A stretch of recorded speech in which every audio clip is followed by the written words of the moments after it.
Olá, queridos, vamos estudar a carta de Paulo a Tito. Amém? Vamos orar. Deus, nós somos gratos ao Senhor por todas as coisas, pela Tua maravilhosa graça, pela Tua presença em nós. E eu peço mesmo que o Senhor, Deus, derrame sobre o meu irmão, a minha irmã, sobre cada um que está nos assistindo nessa hora, que o Senhor derrame, Deus, graça em abundância, vida em abundância. E que nós possamos entender que Tu és um Deus vivo na nossa vida. Deus, muito obrigado, Pai, em nome de Jesus. Amém, queridos? Vamos lá. Jesus, o nosso modelo de vida. Tito era grego, né? Essa é uma carta chamada de carta pastoral. Paulo chama ele de verdadeiro filho. Ela foi escrita mais ou menos entre 63 e 67 depois de Cristo, entre as duas prisões de Paulo em Roma. Paulo, servo de Deus e apóstolo de Jesus Cristo, para promover a fé que é dos eleitos de Deus e o pleno conhecimento da verdade, segundo a piedade na esperança da vida eterna, que o Deus que não pode mentir prometeu antes dos tempos eternos. Por esta causa te deixei em Creta, para que pusesses em ordem as coisas restantes, bem como em cada cidade constituísses presbíteros, conforme te escrevi. Quais são as qualidades de um líder, né? Nós já vimos a primeira carta de Paulo a Timóteo, e vamos ver posteriormente a segunda carta de Paulo a Timóteo. Como ela é a última carta, eu deixei para fazer ela por último. Vamos ver Tito, Filemon e depois 2 Timóteo, para que você entenda qual foi o contexto da escritura dessas cartas. Paulo a Timóteo começou dando para ele orientações de como conduzir a igreja e faz a mesma coisa com Tito agora. Os homens eram relaxados, descuidados, as mulheres idosas eram amigas de fofocas e as novas inclinadas ao ócio e ao amor livre. O amor livre era pregado entre aquele povo. Paulo tinha que combater isso. O casamento era desprezado, a família era desprezada.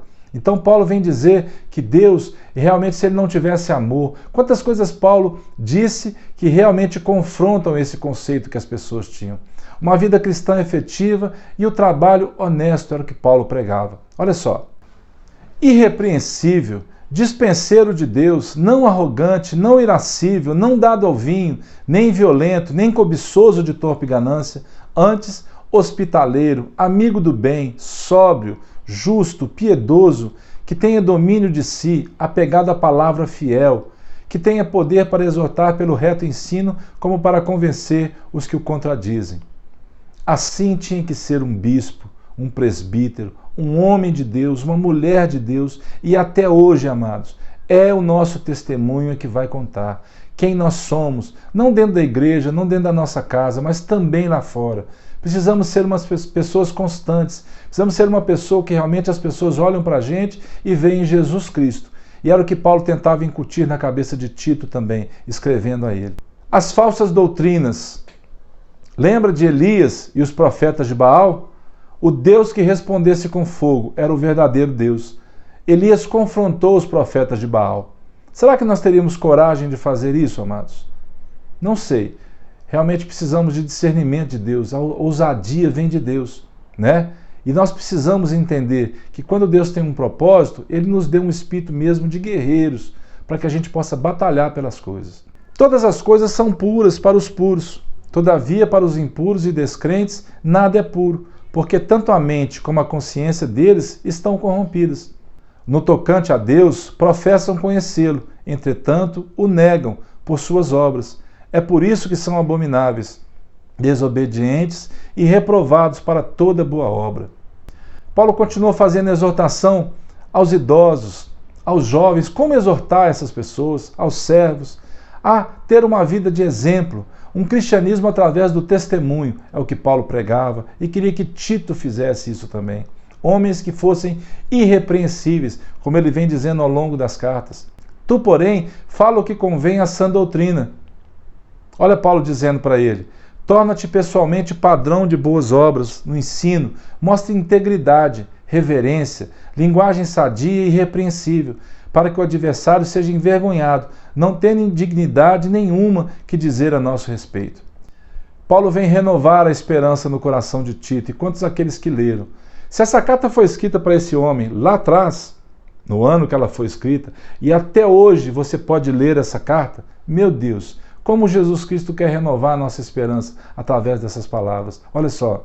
Portanto, a graça de Deus se manifestou salvadora a todos os homens, educando-nos para que, renegadas a impiedade, as paixões mundanas, vivamos no presente século, sensata, justa e piedosamente, aguardando a bendita esperança e a manifestação da glória do nosso grande Deus e Salvador, Cristo Jesus, o qual a si mesmo se deu por nós, a fim de remir-nos de toda iniquidade e purificar para si mesmo um povo exclusivamente seu, zeloso de boas obras.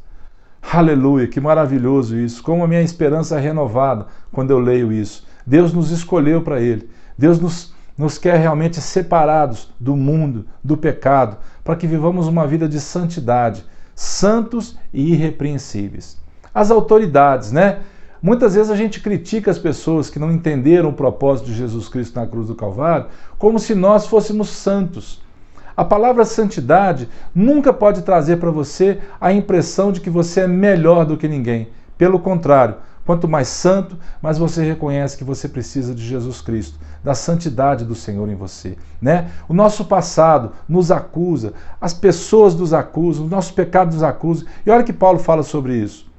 Pois nós também outrora éramos nécios, desobedientes, desgarrados, escravos de toda sorte de paixões e prazeres, vivendo em malícia e inveja, odiosos e odiando-nos uns aos outros. O que é que Paulo fala para Tito? Foge, racha fora, como a gente diz, né?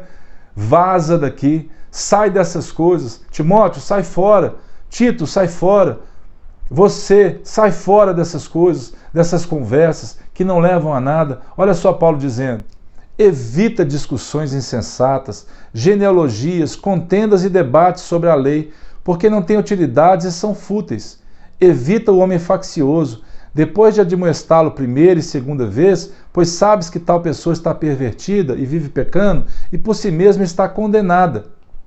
Agora, quanto aos nossos, que aprendam também a distinguir-se nas boas obras a favor dos necessitados, para não se tornarem infrutíferos. Amém, querido? É uma carta bem simples, uma carta bem efetiva, uma carta bem didática, uma carta bem amorosa do apóstolo Paulo. E se você não desfruta dessa intimidade com Deus, no final dessa aula eu deixo para você uma oração, para que você, como de costume, a gente fala, a gente insiste, a gente persevera nisso, para que você possa entregar a sua vida para Jesus. Agora, se você já se inscreveu no canal, compartilhe essa aula, deixe lá o seu comentário, deixe lá realmente aquilo que você quiser falar para nós, para que nós possamos crescer juntos. E até a próxima, se Jesus não voltar. Um abraço e fiquem com Deus.